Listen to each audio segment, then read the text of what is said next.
Breaking చూస్తున్నాం. కడప జిల్లా పులివెందులలో తెలుగుదేశం పార్టీకి బిగ్ షాక్ తగిలింది. వైసీపీలో చేరుతున్నట్లు ప్రకటించారు సతీష్ రెడ్డి. 4 ఏళ్లుగా ప్రజలకు రాజకీయాలకు దూరంగా ఉన్నారు సతీష్ రెడ్డి. టీడీపీకి ఏజెంట్లు లేని స్థాయి నుంచి ప్రతి గ్రామంలో ఏజెంట్లుండే స్థాయికి తెచ్చానంటున్నారు ఆయన. చంద్రబాబు ఆయన కుమారుడు లోకేష్ మీద నమ్మకం సన్నగిల్లిందంటున్నారు సతీష్ రెడ్డి. తన మీద అనేక ఆరోపణలు వచ్చాయని, అయినప్పటికీ తన మాతృ సంస్థ టీడీపీ అని గర్వంగా చెప్తానన్నారు సతీష్ రెడ్డి. 4 ఏళ్లలో చంద్రబాబు ఏనాడు మాట్లాడే అవకాశం ఇవ్వలేదంటున్నారు సతీష్ రెడ్డి. ఎవరిపై పోటీ చేశానో, ఎవరితో శత్రుత్వం చేశానో వారే నన్ను పిలిచారంటున్నారు సతీష్ రెడ్డి. జగన్మోహన్ రెడ్డి నుంచి తనకు పిలుపు వచ్చిందంటున్నారు సతీష్ రెడ్డి. నిజంగా తన మీద అభిమానం ఉంటే తెలుగుదేశం పార్టీ ముందే ఎందుకు పిలవలేదని ప్రశ్నిస్తున్నారు సతీష్ రెడ్డి. వైసీపీ పిలుపు తర్వాతే తనను టీడీపీ నేతలు వచ్చి కలిశారని, 4 సంవత్సరాల పాటు కలవని వారికి ఇప్పుడు కనపడ్డానంటూ సతీష్ రెడ్డి వ్యంగ్యంగా వ్యాఖ్యానించారు. అభిమానులు కార్యకర్తల అభిప్రాయం మేరకే వైసీపీలోకి వెళ్తున్నట్టుగా సతీష్ రెడ్డి ప్రకటించారు. మొత్తం మీద పులివెందులలో తెలుగుదేశం పార్టీకి బిగ్ షాక్ తగిలింది. ఆ పార్టీ నేత సతీష్ రెడ్డి తెలుగుదేశం పార్టీకి రాజీనామా చేసి వైసీపీలోకి వెళ్తున్నట్లుగా ప్రకటించారు. సతీష్ రెడ్డి ఏం మాట్లాడారో ఒకసారి చూద్దాం. ఆలోచించబడ్డాననేది ఒకటి, ఎన్నికలు వస్తే వాళ్ళు ఇచ్చినటువంటి డబ్బులు కూడా నేను దుర్వినియోగం చేసేటటువంటి ఒక అభిప్రాయాన్ని వాళ్ళు చేసుకున్నప్పుడు అటువంటి వ్యక్తుల దగ్గర కొనసాగడం, అటువంటి పార్టీలో కొనసాగడం మంచిది కాదని చెప్పి నేను బయటకు వచ్చాను. అది జరిగిన తర్వాత అనేక మంది నాయకులు నా దగ్గరికి వచ్చారు. ఇక్కడ స్థానికంగా ఉండేటువంటి తెలుగుదేశం పార్టీ నాయకులు ఎవరైతే నాతో మిత్రులుగా ఉన్నారో, ఎవరైతే నాతో కలిసి అడుగులు వేశారో గడిచిన 20 సంవత్సరాలుగా, అన్నా ఇది మన సొంత పార్టీ, నువ్వు ఈ పార్టీని విడిచిపోతే ఎట్లా, ఈ పార్టీలో నువ్వు ఉండాలా అని చెప్పి చాలా మంది నన్ను అడగడం జరిగింది. నేను వాళ్ళకి స్పష్టంగా చెప్పా, నాకు ఈ పార్టీ నుంచి ఈరోజు రాజీనామా చేయడం భయపడి కానీ, లేకుంటే ఏదో ఇబ్బందులు పడతానని చెప్పి కానీ, ఏదో స్వలాభానికి కానీ నేను పోవడం లేదు. మరి ఆది నాయకుడు ఈ రకమైనటువంటి అభిప్రాయం నాతో ఉండేటప్పుడు ఈ పార్టీలో కొనసాగడం కరెక్ట్ కాదు అని చెప్పి నేను వాళ్ళకి చెప్పాను. నాకు అత్యంత సన్నిహితులు కొంతమంది ఒక గ్రూప్గా వచ్చారు. సార్ అన్నా, మేము చంద్రబాబు నాయుడు గారితో మాట్లాడతాము, ఇవన్నీ కూడా అభిసిపోయేటట్లు మేము చేస్తాము అని చెప్పి నా దగ్గరికి వచ్చి నేను అనుమతించుకునే వాళ్ళు పోయి చంద్రబాబు నాయుడు గారిని అడగడం జరిగింది. తెలుగుదేశం పార్టీలో ఉన్నటువంటి అనేక సీనియర్ నాయకులు, నా మిత్రులు చాలా మంది చాలా పెద్ద పెద్ద మంత్రి పదవులు చేసినట్లు కూడా చంద్రబాబు నాయుడు గారి దృష్టికి తీసుకొని పోవడం జరిగింది. ఈ రకంగా సతీష్ రెడ్డిని మీరు అన్నారంట, మీరు అన్నప్పుడు ఆయన బాధపడుతూ ఆయన రాజీనామా చేశాడు, మీరు దీన్ని ఖండించి తిరిగి ఆయన పార్టీలోకి ఆహ్వానిస్తే బాగుంటుందని చెప్పి అనేక మంది చంద్రబాబు నాయుడు గారి దృష్టికి తీసుకొని పోవడం జరిగింది.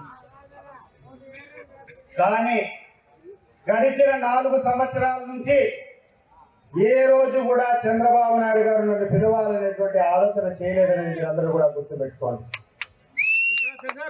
కానీ 2-3 రోజుల నుంచి పరిస్థితులు మారాయి.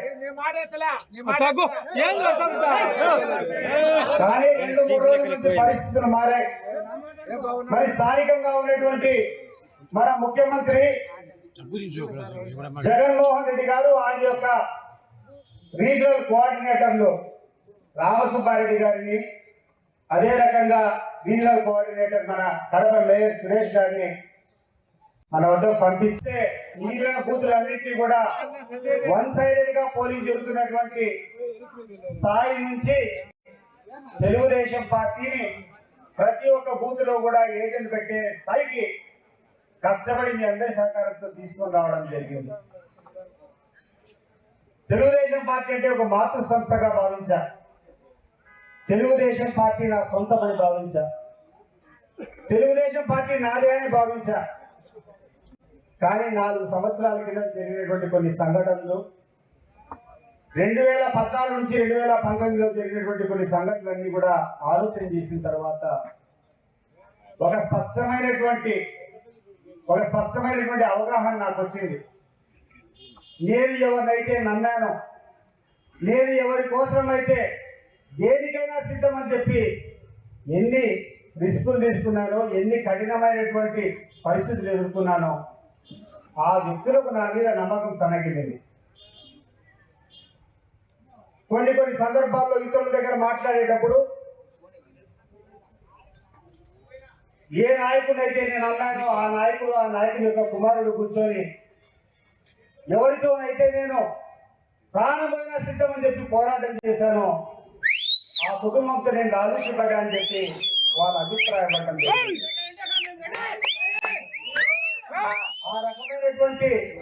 ఆ రకమైనటువంటి అభిప్రాయంలో వాళ్ళు ఉండాలని తెలిసినప్పుడు నేను పార్టీకి రాజీనామా చేసి ఇటువంటి పార్టీలో నేను ఉండడం సమంజసం కాదని చెప్పి నేను బయటకు రావడం జరిగింది. ఈ రోజు కూడా ఎక్కినటువంటి అనేక మంది కుటుంబ సభ్యులు ఎక్కినటువంటి అనేక మంది నా అభిమానులు కానీ నన్ను అభిమానిస్తూ నాతో పార్టీని కూడా అభిమానించేటువంటి ఒక కార్యక్రమంలో ముందరికి వచ్చారు. ఎంతో మంది భాగస్వాములు అయినారు.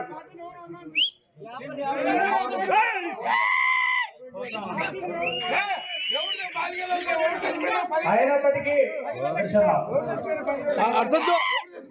దయచేసి ఆయన పార్టీలోకి ఆహ్వానించండి అని చెప్పి వాళ్ళని పంపించిన ఆయన తీరుకు నేను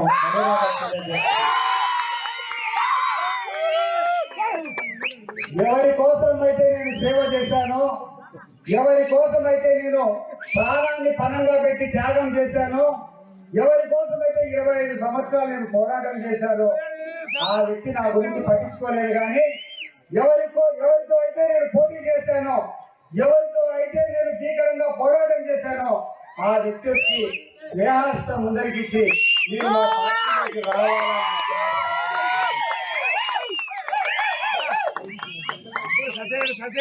ఇది ఉన్నటువంటి పరిస్థితి, ఇది ఉన్నటువంటి వాస్తవం. ఇది జరిగిన మరుసటి రోజు నా మిత్రులు బీటెక్ రవి 20 సంవత్సరాల నుంచి మాతో పాటు తెలుగుదేశం పార్టీలో ప్రయాణం చేస్తున్నారు. బీటెక్ రవిగా రావడం జరిగింది. పక్కనటువంటి కమలాపురం నియోజకవర్గం ఇన్ఛార్జ్ నరసింహారెడ్డి కావడం జరిగింది.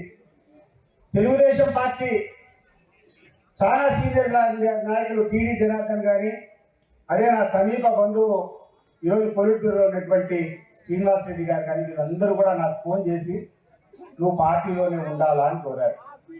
నువ్వు తెలుగుదేశం పార్టీలో ఉండాలని ఎప్పుడు కోరారంటే జగన్మోహన్ రెడ్డి గారి దగ్గర నుంచి నా ఆహ్వానం వచ్చిన తర్వాత వీళ్ళందరూ రావడం. నాతో పాటు తెలుగుదేశం పార్టీకి ఓటు వేయించిన నాతో పాటు ప్రతి ఒక్కరు కూడా సైకిల్ గుర్తుకు ఓటు వేశారు, 10 మోసారు. కానీ నా పరిస్థితి ఈ రకంగా ఉంది. ఇప్పుడు చెప్పండి సోదరులారా, నేను ఎవరితో అయితే పోటీ చేశానో స్నేహాస్తం ఇచ్చినటువంటి వ్యక్తి వైపు పోవాలన్నా, నేను ఏ జెండా కోసం నేను పోరాటం చేశామో, నేను జైలు పాలైనానో, నేను అనేక ఇబ్బందులు పడినానో, నన్ను కనీసం పట్టించుకునేటువంటి వాళ్ళ వైపు పోవాలని మీరు ఒకసారి ఆలోచన చేసి మీరేమి ఒక తీర్పు చెప్పండి. ఏం పోవాలి? కాబట్టి ఈరోజు ఒకటే నిర్ణయం తీసుకున్నా. రాజకీయంగా నేను ముందరికి పోవచ్చినప్పుడు ఒక మనసున్నటువంటి మనిషి సపోర్ట్ నాకు కావాలి. నేను ఆ వ్యక్తి చంద్రబాబు నాయుడు గారిని ఆ పార్టీ తెలుగుదేశం పార్టీ అని చెప్పి ఈ రోజు భ్రమలో ఉండిపోయినా, కానీ ఈ రోజు తెలిసింది, 4 సంవత్సరాల కిందటే తెలిసింది, ఈ రోజు మరింత దృఢపడింది. కేవలం వీళ్ళు అవకాశం కోసం వచ్చే వాళ్ళే తప్పితే మనస్ఫూర్తిగా ఎవరిని కూడా అభిమానించేటువంటి గుణం వాళ్ళకి లేదండి. ఈరోజు ఎక్కువగా ఎవరి గురించి మాట్లాడదలుచుకోలేదు. మీరందరూ కూడా 2.5-3 సంవత్సరాల నుంచి అడుగుతున్నారు ఏ పార్టీలోకి పోదామని చెప్పి. నిన్న మళ్ళా వచ్చి రామ్ సుబ్బారెడ్డి గారు, సురేష్ గారు వచ్చి వైఎస్ కాంగ్రెస్ పార్టీ తరఫున మరి స్వయంగా ముఖ్యమంత్రి గారే పంపించారు, మీరు రావాలని చెప్పి ఆహ్వానం పంపించిన తర్వాత నేను దానికి అంగీకరించాలన్నా వద్దా మీరందరూ కూడా చెప్పండి సోదరులారా.